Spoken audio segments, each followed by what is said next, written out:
Hey everyone, and welcome back. I'm Rick Fussell and this is the Ingrain Workshop. Well, we finally made it. Part 3 of the ultimate Outfeed Table build. And if you've stuck around with me this far, then you either really love woodworking or you're just sticking around to see me mess up. Either way, you won't be disappointed. In this final stretch, we're going to be putting the finishing touches on this rugged rustic masterpiece. And just like a well-seasoned cast iron skillet of Outfeed tables, this table is functional, well-built, and a little rough around the edges. Like me. That's coming up next here at the Ingrain Workshop.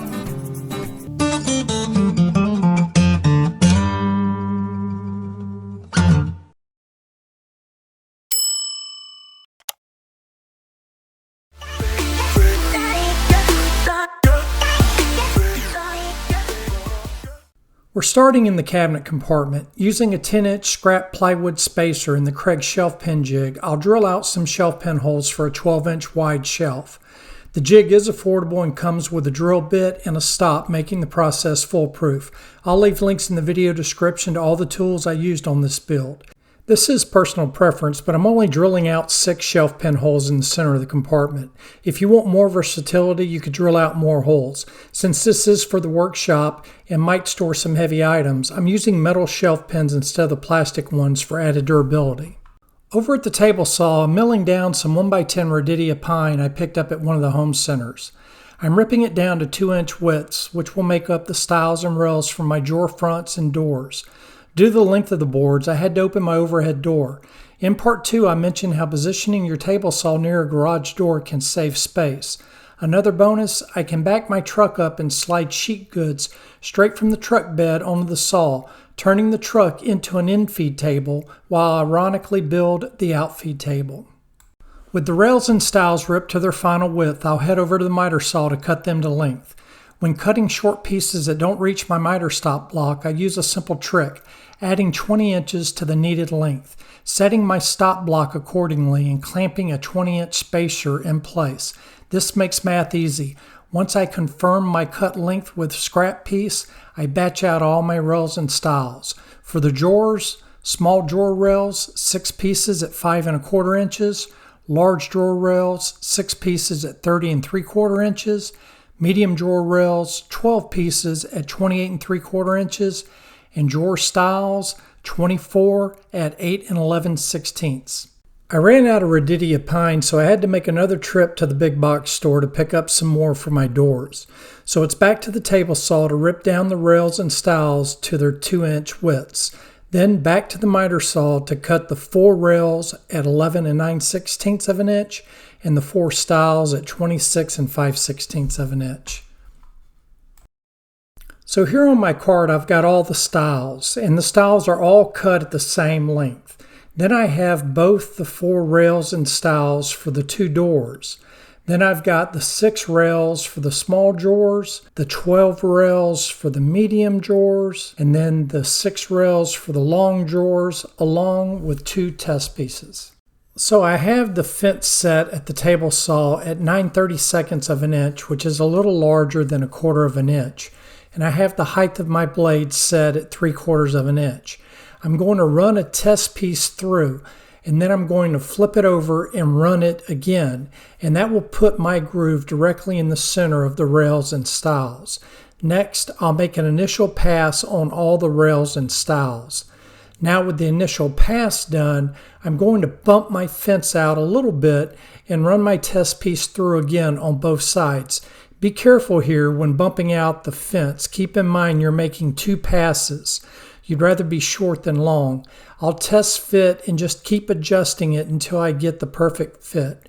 Once I have the perfect fit, I'll run all the rails and stiles through.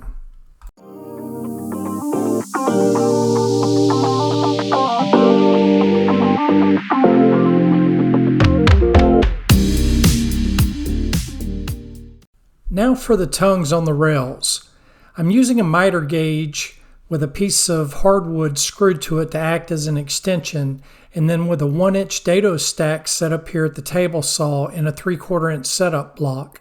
Marking the cut line, I'll raise the blade to the groove's bottom, make test passes, and adjust for a snug fit. Like Goldilocks, not too loose, not too tight. Once dialed in, I'll batch out all the rails. With the frames ready, I'll break down some 1/2-inch plywood for the drawer panels at the table saw. Since all drawers are at the same height, I'll rip them to 6 inches wide, then cut them to their final lengths over at the miter saw. I'll cut the small drawer panels to 5 1/8 inch, the large drawer panels at 30 5/8 inch, and then the medium drawer panels at 28 11/16 of an inch. And here on the card I have the 3 large drawer panels, the 6 medium drawer panels, and then the 3 small drawer panels. Now I need to cut a rabbet in the panels. Using a test rail, I mark the cutout section. This will create a reveal on the drawer front while keeping the back solid for screwing onto the drawer box. A 1/4 inch panel would get sucked into the groove when attached to the drawer box, and we don't like things that suck. Except one thing. Where's the supervisor when you need her? To cut the rabbet, I have a 1-inch dado stack in the table saw, lowered to the groove's bottom. With a sacrificial fence set at 11/16 of an inch, I run a test cut and adjust for the perfect fit, again, just like Goldilocks. Once verified, I batch out the drawer panels.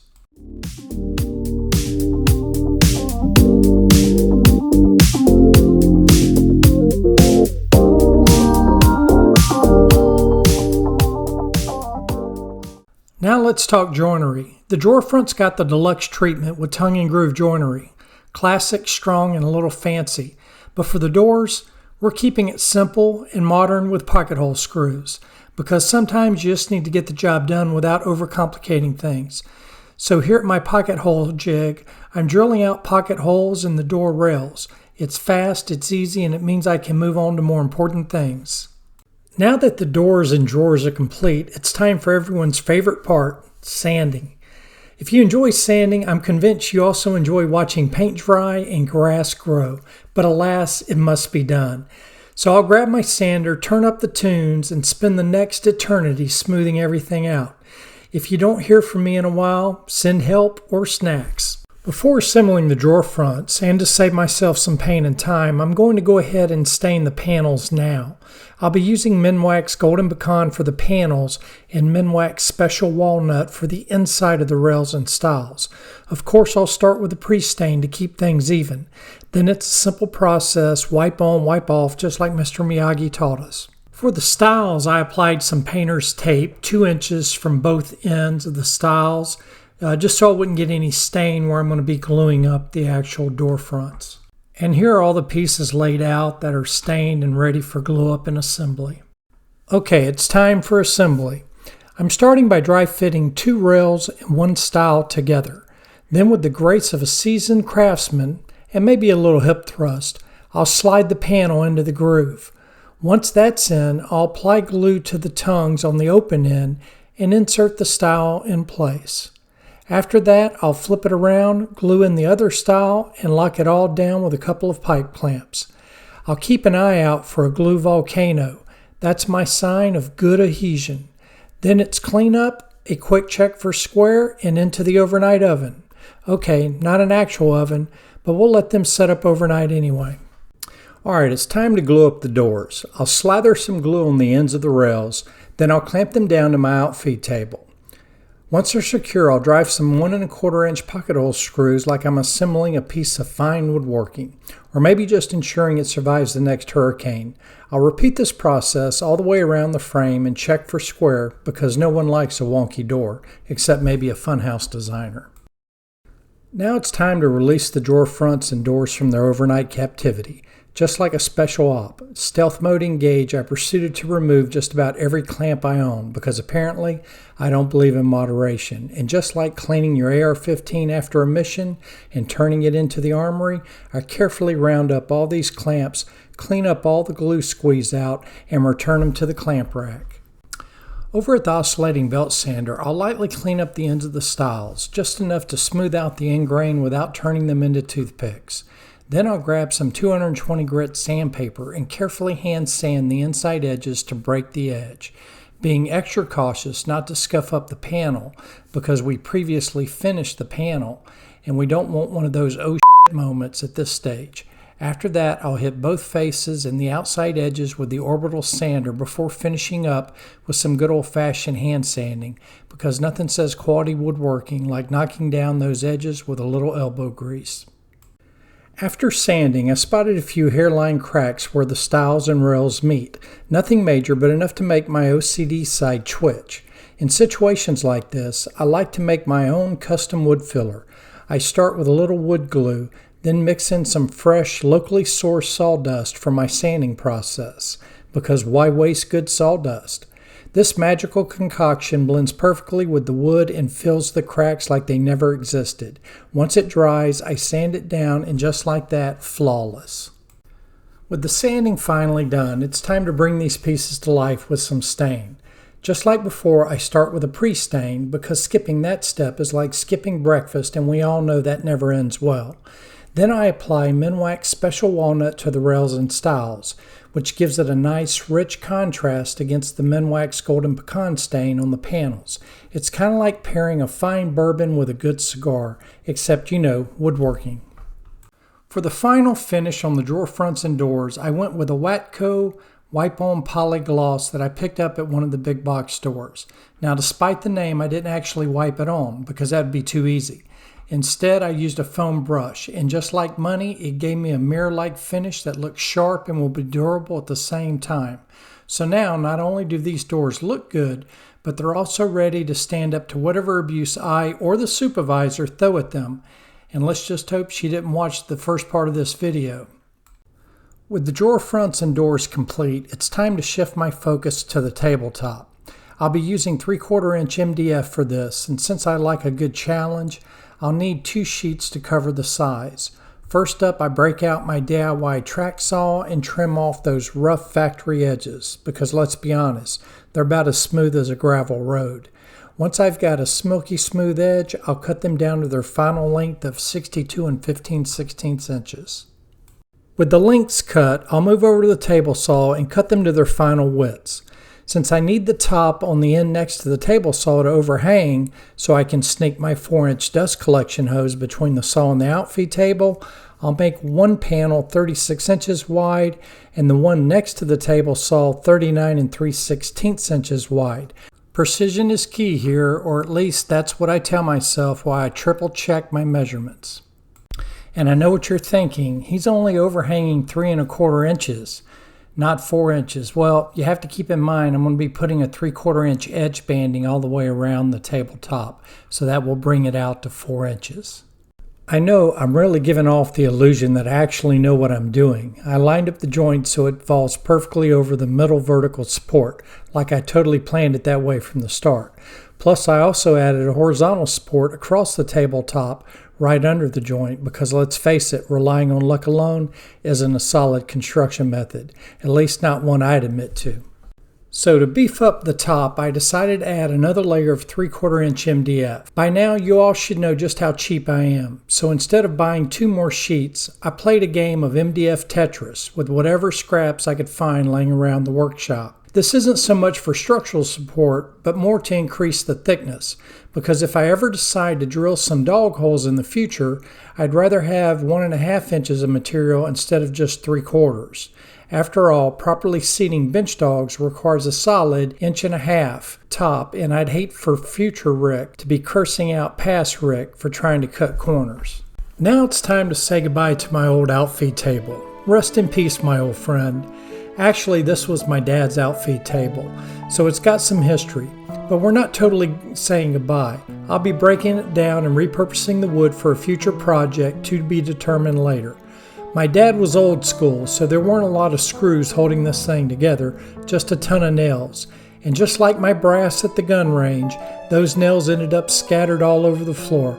I guess some habits really do run in the family. To join the 2 top pieces, I'll be using my biscuit joiner, while of course listening to some Limp Bizkit. Now, these biscuits are a lot like a Limp Bizkit. They're not adding any strength to the joint, but they'll keep everything lined up, which is a lifesaver when you're working solo on a stressful glue-up. To avoid an accidental woodworking tragedy, I'll run some packing tape down the horizontal support, because the last thing I want is to come back and realize I've unintentionally glued the top to the base. That would really suck. Okay, that's it with the suck commentary. I'm in the doghouse already. Next, I'll slather glue on the edges of both pieces, pop in the biscuits, and clamp everything together using pipe clamps. I love pipe clamps for these long glue-ups since I can always extend them with a coupling, because why buy longer clamps when you can just Frankenstein the ones you already have? I'll also stick a biscuit under the clamp to keep it elevated off the work surface. Small trick, big help. Once the glue volcano erupts, I'll spring into action to clean up the squeeze out. At this point, I noticed the top starting to bow like a seesaw, but instead of backing off the pressure, I break out the F-clamps and the quick grip clamps, locking everything down along the perimeter to flatten it back out. Crisis averted, and just like that, we're back in business. With the top layer glued up, it's time to start laying out my Tetris pieces for the bottom. Now I'm gluing the bottom to the top, which is plenty strong, but instead of using clamps, I'm going with 1 1/4 inch screws to hold everything together. Simple and effective. The only problem with using screws, I'd really hate to hit one when I go to route the T-track and miter gauge slots. That would turn a fun project into a not-so-fun emergency tool sharpening session. So to avoid that disaster, I've carefully marked out my no screw zones on the bottom. Kind of like my bedroom tonight, thanks to that suck comment earlier. Rookie mistake. Watch yourself, Raj. When I glued up the bottom layer to the top, I intentionally left it about 1/16 of an inch proud. Why? Because I like making extra work for myself. Actually, it's so I can come back with a flush trim compression bit in my router and get a perfectly even edge. This way the bottom ends up nice and flush with the top. No surprises, no overhangs, and no regrets, unlike some of my past woodworking decisions. To soften the corners of the top and show off the castle joints a little more, I made a last-minute design change and decided to 45 the corners. First, I used my saw to remove the bulk of the material, because nothing says commitment like cutting off perfectly good corners. Then, using an MDF template with a perfect 45-degree angle, courtesy of my miter saw, I routed the corners with the same flush trim bit, but this time using the top bearing instead of the bottom bearing. Now here's the funny part. I didn't realize at the time that I didn't even need to remove the bottom bearing, but hey, what's a project without a little unnecessary tinkering? As you can clearly see in the video, sometimes I make things more complicated just to keep life interesting. To clamp my edge banding around the top, I'm going with pocket hole screws. They'll be hidden on the underside so no one will ever see them. Plus, let's be honest, I don't have those fancy bandy clamps. Work with what you've got, right? I'll hit the top and edges with 220 grit on the orbital random sander to get everything nice and smooth. Now it's time to mill down some wood for the edge banding, so I went digging through my lumber stash and spotted some cherry. Nothing like finding the perfect piece of wood and feeling like you've just won the woodworking lottery. Since I don't have a joiner, I'll be using my planer sled to get the job done. This lets me mill one face of the cherry perfectly smooth because, let's face it, I like my wood flatter than a pancake. Once that's done, I'll remove the cherry from the sled, flip it over, and plane the opposite face. With both faces milled, it's off to the table saw to clean up the edges. I'll fasten the cherry to a piece of plywood with a straight edge using double-sided tape because sometimes the best woodworking tools are the simplest ones. With the plywood edge referenced against the table saw fence, I'll cut the straight edge on one side of the cherry, then remove it from the plywood and put that freshly cut edge against the fence. From there, I'll start slicing the edge banding to a width of 1 9/16 of an inch. Finally, I'll take them back to the planer and mill them down on edge to a perfect 1 1/2 inches. Just like that, I've got custom milled edge banding without a joiner and without spending a dime on fancy equipment. With a scrap piece of MDF for a fence and some scrap plywood for a base, I slap them onto the miter saw with double-sided tape and boom, instant zero clearance fence. After a quick test cut at 22.5 degrees, I'm ready to start cutting my edge banding. Since I cut the table corners at 45 degrees, all my edge banding needs to be cut at 22.5 degrees. 4 cuts per corner add up to 90 degrees. You get the math. I'll work my way around the top, clamping each piece in place, marking my cuts, then heading back to the miter saw, repeating the process until I've worked a full 360 degrees around the top. Finally, with all the edge banding cut and clamped in place, it's time for some biscuit joinery magic. I mark out my biscuit locations, remove the clamps, and now, time for a little trickery. Using a playing card, the lucky 3 of hearts, because why not, I shim the biscuit joiner up by exactly a 32nd of an inch. Why, you ask? Because this raises the biscuit slots on the tabletop just slightly higher than the ones on the edge banding. That way, when I attach the banding, it'll sit about a 32nd of an inch proud of the top, allowing me to sand it perfectly flush. If it were lower than the top, sanding would create a nasty divot, and just like my previous client's golf game, we don't like nasty divots. After dry fitting the edge banding, I take it one piece at a time, removing it, gluing it up, inserting the biscuits, reinstalling it, and securing it with pocket hole screws. It's like assembling a puzzle, except this one stays together without missing pieces under the couch. For the angle joints, I had to bring in a little extra firepower, my brad nailer. A quick shot of a nail into each corner locks everything in place, because sometimes, even with all the careful measuring and precision cuts, you still need to give gravity a little assist. Since I had some scrap edge banding laying around, I headed over to the table saw and ripped a piece down to 1/8 of an inch to make edge banding for my shelf.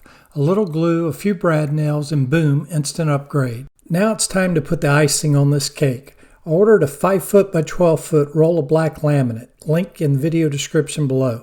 To cut it, I'll just score it a couple of times with a box cutter and a straight edge, then bend it and snap it off, kind of like breaking a really stubborn candy bar. I intentionally overcut the laminate so I'd have about 1 inch of overhang all the way around the top. And yes, I know my table is wider than 5 foot, but don't panic.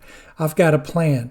I'll mark a line at the edge of the top and clamp down a straight edge. This is where my laminate joint will be, but later I'll route a groove and install T-track. Crisis averted. Next up, contact cement. I'll apply a coat to the tabletop, wait about 20 minutes, then hit it with a second coat. While that's drying, I'll lay down some plywood strips as spacers, then apply 2 coats of contact cement to the laminate. Once it's tacky to the touch, I'll flip it over and start joining the 2 surfaces. I like to start in the middle and work my way out, making sure to take my time to avoid any air bubbles. With the laminate in place, I'll grab my J-roller and apply at least 25 pounds of pressure to really activate the cement and bond them together. Forever. Did you catch that? Together? Forever? Speaking of together, forever, the supervisor and I are celebrating our 22nd wedding anniversary today, or at least we were until she sees this video. With the scab piece of laminate installed, it's time to trim the laminate. I'll grab my router with a flush trim bit and run it around the perimeter, shaving off the excess like a bad haircut. Now it's time to deal with the laminate joint by cutting the groove for the T-track. But before I go full send with the router, I need to avoid a catastrophic blowout on my edge banding. Time for another magic trick. I'll take an edge banding cutoff, slap some painter's tape on both the laminate and the edge banding, then hit the cutoff with a little CA glue and accelerator before sticking them together. That way, if anything tries to splinter, it'll have to take the cutoff with it. Magic Rick strikes again. For setting my router depth, I'll use a 3/8 inch setup block in the lucky 3 of hearts, because why change a winning formula? I want the T-track to sit just below the laminate, about a 32nd of an inch, because the last thing I need is it sitting proud and snagging every workpiece I slide across it. I'll make 2 passes with a 3/4 inch straight bit. Then with a little tap from the hammer, I can remove my blowout guard and admire my handiwork, and just like that, we're good to go. I'll repeat this process for the T-track that runs parallel to the end of the table. With my zero clearance fence still in place at the miter saw, I can go ahead and cut the 45-degree angle in the T-track. I've set up a stop so I can make the first 45-degree cut, then rotate the T-track and cut the opposite 45, creating a perfect little arrow shape. This is where all the T-track connections will intersect, like a well-planned traffic jam. With my T-track pieces cut, it's time to lock them in place. I'll use JB Weld clear epoxy because when in doubt, glue it forever, and then reinforce them with number 6 by 3/4 inch screws using a self-centering drill bit. That way the T-track stays put even if I decide to use it as a dance floor. Using an 1/8 inch setup block, I'll cut a nice chamfer around the perimeter of the edge banding with my trim router because sharp edges are for kitchen knives, not workbenches. I'll take it slow around the T-track, but I'll still cut this profile on the T-track itself, keeping everything looking seamless. With the edges looking sharp, but not too sharp, it's time to lock down the top. I'll fasten it to the base using pocket hole screws because at this point, what haven't I attached with pocket hole screws? Now that the top is officially part of the table, I can lay out and cut the miter gauge slots. I'll use a router collet, a straight cut bit, and a custom wood template fastened with double-sided tape because nothing says precision like trusting your masterpiece to glorified sticky notes. With the top finally complete, I can shift my focus to finishing the doors and drawers. For the doors, I'm using this fancy plastic hinge layout template to mark the hole locations. Then over at the drill press, I'll drill out a 35mm hole for the hinges. After that, I'll grab a self-centering drill bit to, drill some perfectly centered pilot holes for the hinges. With the doors prepped, it's time to install the rusted corrugated metal panels. Now I won't go into detail on how to rust the panels, but I do have a short video with the magic potion and I'll link in the description below. I cut the panels to size using tin snips, then fasten them to the frame with 1/2-inch screws before installing the hinges. To mount the doors, I'm using 1/8-inch shims to get a consistent inset reveal all the way around. It's as easy as sliding a shim on the bottom and taping a shim on the hinge side, setting the door in place and clamping it in with an F-clamp. Then I just drill the hinge locations with self-centering drill bit and screw the door in. Boom, it's done. For a door stop, I repurposed a scrap piece of the cherry edge banding and drilled it into the stretcher. Finally, using a hardware positioning jig linked below, I drilled out the knob locations and installed the door hardware. And just like that, we've got doors that open and close. Now it's time to install the drawer fronts. Just like the doors, I'll be using 1/8-inch shims to get an even inset reveal all the way around. First, I'm drilling out the hole locations for the knob. This isn't just for the hardware, it also gives me a handy spot to temporarily secure the drawer front to the drawer box. With the front positioned perfectly and my 1/8-inch reveal looking sharp, I'll secure it in place with a single 1-inch cabinet screw. Then I'll pull the drawer out, fasten it properly with 4 cabinet screws from the inside, and remove the temporary screw from the front. Now I can drill the knob hole all the way through and install the hardware. And now for the fun part. I get to repeat this process 11 more times. But hey, I'll save you guys the hassle. So there you have it. The cabinet compartment has a shelf that's plenty large enough to store my pancake air compressor and accessories. The soft close door hinges, hardware knobs, undermount drawer slides, and drawer hardware will all be linked in the video description. For those of you asking about plans, they'll be available in my Etsy store in about 2 weeks. And yes, there's a link for that too. The large and medium drawers provide plenty of room for sustainer storage, keeping everything organized and within reach. Now you might have noticed the table isn't as wide as my table saw and support table. That's intentional. I didn't want any wasted space in the Outfeed Table. If I had made it the full width, it would have created a lot of dead space. Although to be fair, that would have been a great hiding spot from the supervisor. But let's be honest, my workshop would be the first place she'd look.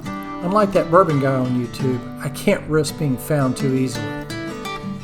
Well, it's going to be a wrap for the Ultimate Outfeed Table. I hope you guys enjoyed following along. I hope you learned something along the way. And if not, at least get a good laugh at my expense. If you did, then please leave a like. And if you haven't done so already, then please consider subscribing to the channel. You don't want to miss what's coming up next. Plans will be available in my Etsy store soon. So keep an eye out for that, link in the video description below. And as always, if you have any questions, don't hesitate to leave them in the comments section below. I try to answer all comments when the supervisor isn't looking. All right, I'm off to clean up this mess before the supervisor comes out here and reminds me who's really in charge. Thanks for watching. I'm Rick with the Engraving Workshop. Until next time, have a wonderful day and God bless.